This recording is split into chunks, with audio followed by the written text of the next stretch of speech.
নমস্কার, মিতার কুকিং এ আপনাদের সকলকে স্বাগত। চলুন রেসিপিটি দেখা যাক।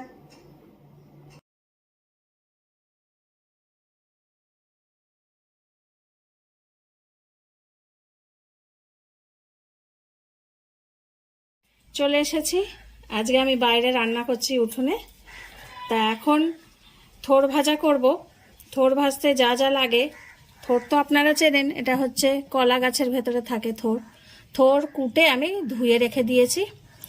আর থোড় ভাজতে যা লাগবে, ফোড়নে লাগবে সর্ষে, শুকনো লঙ্কা, হলুদ, এখানে আছে লবণ আর সর্ষের তেল।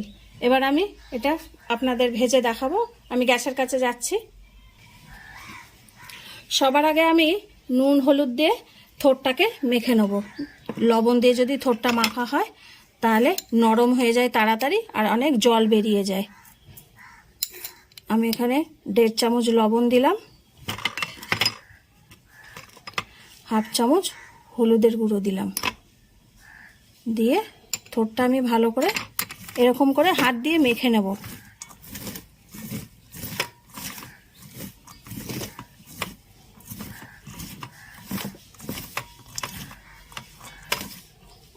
মাখা হয়ে গেছে। 10-15 মিনিট আমি এটাকে ঢেকে রেখে দেবো। 10 মিনিট পর ঘুরে আসছি। 10 মিনিট হয়ে গেছে, এ দেখেন দেখাচ্ছি নরম হয়ে গেছে। এবার আমি গ্যাসের কাছে যাব, আপনাদের ওখানে দেখাবো। এবার কড়াই গরম আছে, এবার আমি সর্ষের তেল ঢেলে দেব। তেলটা গরম হোক, তারপরে ফোড়ন দেব। তেল গরম হয়ে গেছে, শুকনো লঙ্কা দিয়ে দেব,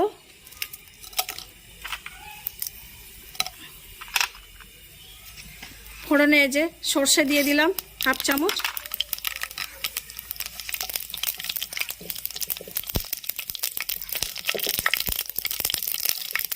একটু দূরে সরে যাবেন, এই সময় ফাটবে।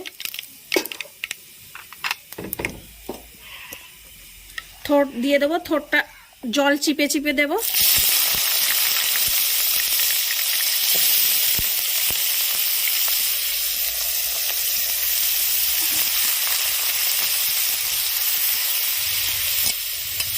এরকম হাত দিয়ে থোড়ের জল এরকম চিপে চিপে দেবেন।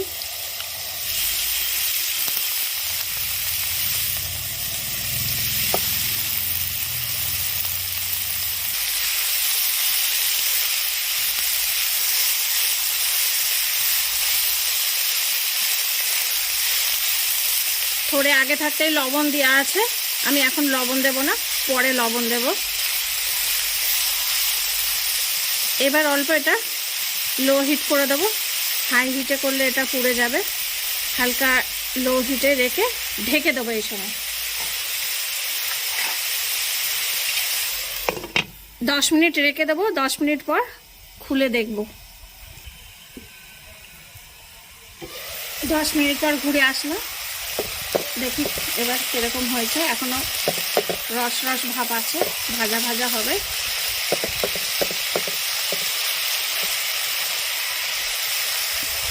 আপনারা চাইলে এর মধ্যে কাঁচা লঙ্কাও দিতে পারেন।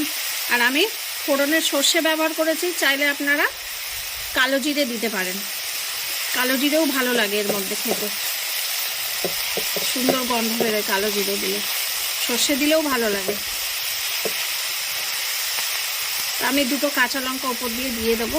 আমার একদম সামনে গাছ আছে, কাঁচা লঙ্কার গাছ, টাটকা লঙ্কা 2টো দিয়ে দেবো ছিঁড়ে। এখন ঢেকে রাখি 5 মিনিট, তারপরে দেখাচ্ছি আপনাদের। মাঝখানে ঘুরে আসলাম, এটা খুলে দেখি। 2টো কাঁচা লঙ্কা দিয়ে দিলাম, আর দেব অল্প লবণ।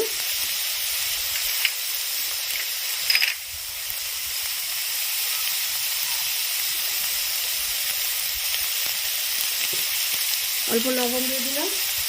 এবার আমি নেড়ে দেব।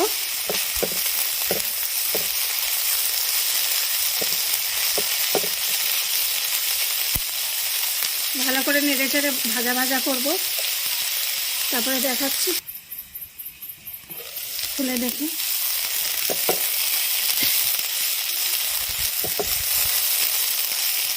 এখন একটু ভাজা ভাজা হবে। হওয়ারই মুখে এটা, আর একটু ভাজা ভাজা হবে। কত জল মরে গেছে দেখেন, অনেক জল শুকিয়ে গেছে। থোড় তো জলসা জিনিস এটা।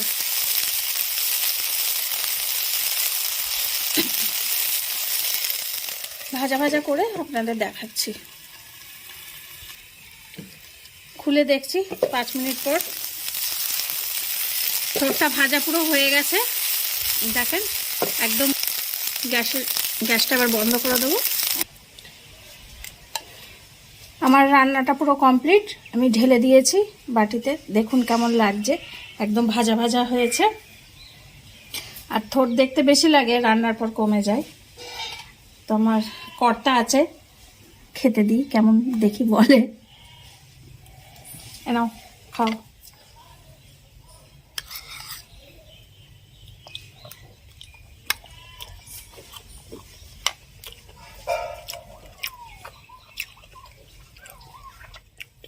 ভালো হয়েছে, বেশ সুন্দর একটা, বেশ শুকনো লঙ্কার একটা ভাজা ভাজা ফ্লেভার আছে, যেটা খুবই ভালো লাগছে। আচ্ছা, এটা কিসের সাথে খেতে হবে? এটা ভাত দিয়ে খায়। আচ্ছা, আমার তো মনে হচ্ছে এটা রুটি দিয়েও ভালো লাগবে। ড্রাই লাগছে, গমের রুটি চাপাতি দিয়ে ভালো লাগবে না? খাইনি তো কোনোদিন, ভাত দিয়েই। আমরা বাঙালি সাধারণত ভাতই বেশি খাই। আচ্ছা, তাহলে এটা ভাতের সাথে খাবেন, তবে এটাকে আমি তো একবার রুটি দিয়েও ট্রাই করব। ঠিক আছে। রেসিপিটি যদি ভালো লেগে থাকে তাহলে লাইক, কমেন্ট, শেয়ার এবং সাবস্ক্রাইব করবেন। আর যদি ভালো না লাগে তাহলে ডিসলাইক দিয়ে কমেন্ট করে জানাবেন। সকলে ভালো থাকবেন, আসি তাহলে।